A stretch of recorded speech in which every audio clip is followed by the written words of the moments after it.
Welcome to the Narrative and Memoirs, Telling a Story for a Purpose video lecture. By now you have read 3 stories, and from each of those stories we found that the person was telling us that story for a purpose. So whether you're reading what someone else has written that is a story for a purpose, or whether you are starting to write your own narrative or memoir for a purpose, the rules are pretty much the same, right? You've got to decide, what is my mission? What is my big point? What is it that I want other readers to get from this experience of reading my story? In addition to that, you have to pick which details am I going to include in my story. So we'll talk a little bit more about this. We'll look at how the stories you've read already fall into this memoir narrative category, and we'll talk about the beginning of a writing assignment. All right, so a narrative is a spoken or written account of connected events. In other words, a story. So when you think about any story that's being told, it has these events that connect it together. So there's certain events that are chosen. I like to tell students to think of their life as a timeline. And think about, the beginning was your birth. Your timeline is up to right now because your life hasn't ended yet, thank goodness.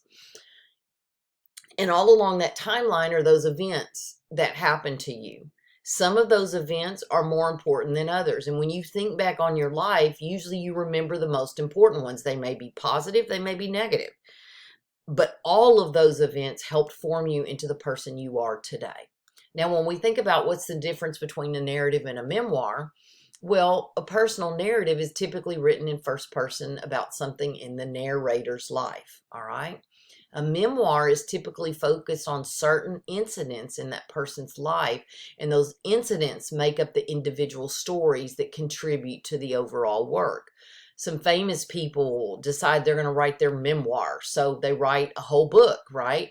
And each chapter is one of those incidents that helps make up an individual story that's part of the big story of their life. Do they include every little detail of everything that ever happened? No, but they do include those important details. By definition, a memoir is a short narrative essay that allows for an author to explore their past and focus on events and people and places that are important to them. There are really 2 goals for a memoir. You want to capture an important moment, and you want to convey something about its significance. Okay, so as a reader, we're looking to see that something has a significance to us or to the author. Now, there's some key features to a good memoir, and on pages 220 to 221 in your book, they discuss these. One is a good story. You have to have chosen a topic that will allow you to write a good story. It should be interesting to not only you, but to others. There should be a conflict or question that needs to be resolved, because this helps add suspense, and we love suspense. Another key feature of a memoir is vivid details. You want to bring the memoir to life and give the reader mental images of the sights, the sounds, the smells, the taste, and textures of the world in which this story takes place. It's more than just a report of what happened. Those vivid details in the dialogue bring the reader into the events of that past life with you. The details can be in audio or visual form. And another key feature of memoirs is clear significance, importance. So your memoir should convey something about the significance of its subject. What does the particular incident mean to the writer? Why is it chosen out of all the other memories? Why this one? So that's where the significance comes in. So when you think about, and again, we are a long way away from writing our memoir, okay? So don't start, going crazy on me. There are certain parts of the essay when you're writing a memoir. Obviously, there's an introduction. That introduction is going to set the scene. It's going to introduce important background information. It's going to introduce any of the important characters, time and place, and your attitude about this event are all going to be presented with those rich, vivid details. The title of the memoir should allude to the theme or to the overall impression that you want to convey to the reader. So you see that the introduction's like so many other introductions, all right? The description of a complication is another section of the paper. A memoir shows you dealing with some kind of complication, something that turned that ordinary moment or that ordinary day into something more, something that impacted your life. When describing the complication, you want to pay special attention to how the conflict came about and why the people reacted to it in that particular way. And in a short memoir, which is what you're going to be writing, it's best to focus on a single complication, because you've got to evaluate and resolve that complication. So you want to make sure that you focused on one big complication. There could be several parts to that complication, but you're still just talking about one big complication. Evaluation of the complication is the next section of the paper. Here you're going to demonstrate how you and others attempted to deal with the problem, with the complication. Sometimes the complication isn't necessarily a problem that can be fixed. Sometimes it's a problem that's ongoing. People involved may only try to make sense of the complication and react to it. In addition to those vivid details, this section should include dialogue. That's conversation. Those are the words of characters that help illustrate what people said and how they said it. It will bring those characters to life. There should be a resolution of the complication. Show how the complication was ultimately resolved. Now remember, a complication may never get resolved, but this part of the memoir shows what you decided to do or not to do, how successful you were, and how others finally adjusted to the complication. For example, maybe you are constantly struggling to get your mom to treat you as an adult. Maybe you haven't completely resolved this complication, but you've made improvements. Y'all made strides. Maybe there's an issue in your life that you have decided there is going to be no way to resolve this, so you are going to just close that chapter and move on. You may not have gotten the closure you wanted, but you're still going to close the chapter and move on. Continue using vivid detail and engaging dialogue as you resolve that complication. And then you've got your conclusion of your paper. Your conclusion in a memoir describes directly or indirectly what you learned from your experience and what the reader should have learned too. If you feel the point of your memoir is obvious, you probably used an implied thesis, but maybe you want to bring it all together there at the end and make sure your reader understands your point. You can also state your point more directly if you think readers may not understand. And avoid saying things like, in your conclusion, like, and the moral of the story is, because that is just cliche and it's been done way too many times. You want to be a lot more creative than that. A visual. You're going to be including a single photo at the beginning of your memoir that represents the place, the time, or a main character or the main characters, if there's more than one, involved in the complication. The reader should have a clear idea of how the photo fits with the memoir, and a caption should be inserted below the photo describing what the reader's looking at. This photo should somehow be an important connection to your memoir. So you don't want to use clip art or stock photos or Google Images. You want this to be something real and that is connected with your memoir. So let's take a minute and let's connect these concepts to the readings that we've already explored. So when we look at Only Daughter, in her introduction, she was reminiscent about writing the author's note for inclusion of her essays in an anthology.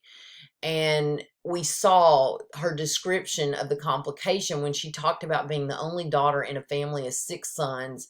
And we know she's been desperately seeking her father's approval.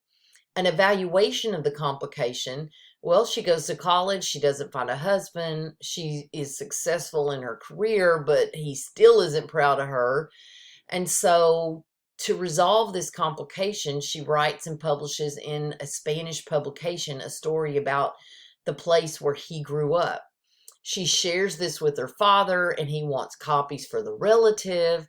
And so as a conclusion, she's confirming that all the successes and great things that happened that year to her, gaining his approval was the best thing that happened. We know she's running out of time to earn that approval because he's sick. And so gaining it is extra special. And she seems to be trying to tell us that we should never give up trying to attain our goals. And we should use that drive to impress someone to make ourselves the best that we can be. Langston Hughes' Salvation. This essay is actually the third chapter of his memoir entitled The Big C. In his introduction, he told us he was saved from sin, but not really. And that grabbed our attention because how is that possible? Description of the complication. He's being raised by his aunt and uncle, and he wants to be the person they expect. There's a revival going on, and there's the hope that the young people will be saved.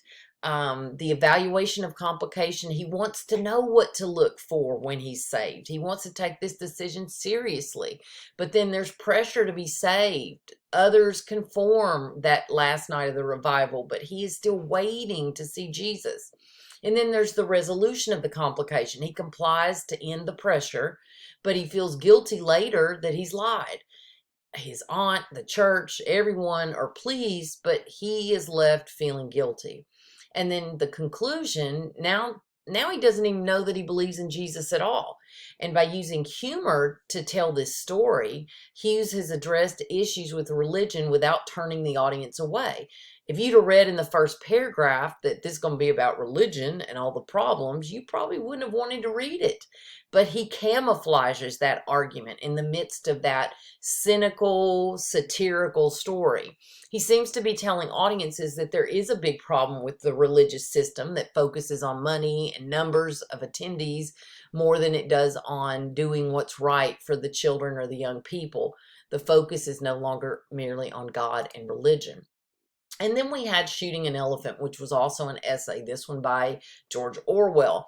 In his introduction, he tells us, I was hated by large numbers of people, the only time in my life that I've been important enough for this to happen to me. And so that kind of, he sets the stage and the tone, showing readers the animosity of the environment that he's in. The complication description, the elephant is running rampant, a man has gotten killed, people want him to do something.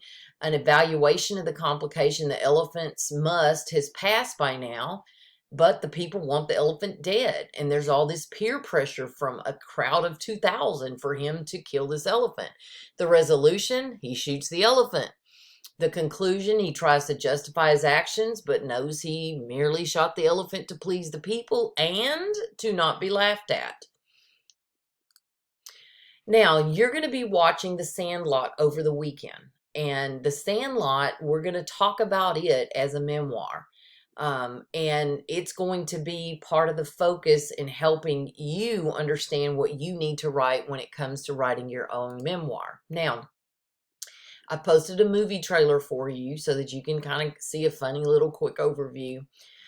This movie I used to be able to find for free, okay? Now, I have posted a link in Blackboard to YouTube where a good portion of the movie is. Some of the beginning is missing, a little bit of the end is missing. But, you know, you could, if you need to do this for free, then that is one way that you can do it. The audio quality is horrible. I apologize. It's all we've got. If you happen to have HBO Max, maybe you're an AT&T Unlimited customer and you get HBO Max for free, I understand The Sandlot is on HBO Max. Hulu Premium, if you happen to pay for Hulu Premium, you can see it there. YouTube and Amazon offer a rental of the movie for $4. Not bad. Cheaper than going to the movies. So I want you to make sure that you watch that video, that movie. While you're watching it, I want you to think about what we've talked about today. You know, I want you to think about, trying to find it here, those parts of the essay, right? Think about that introduction, the description of the complication, the evaluation, the resolution, the conclusion. Jot those things down while you're watching the movie. That's going to be very helpful. All right, this concludes our lecture on narrative and memoir. Hopefully you have a better idea of what a narrative and memoir are. And I'll talk to you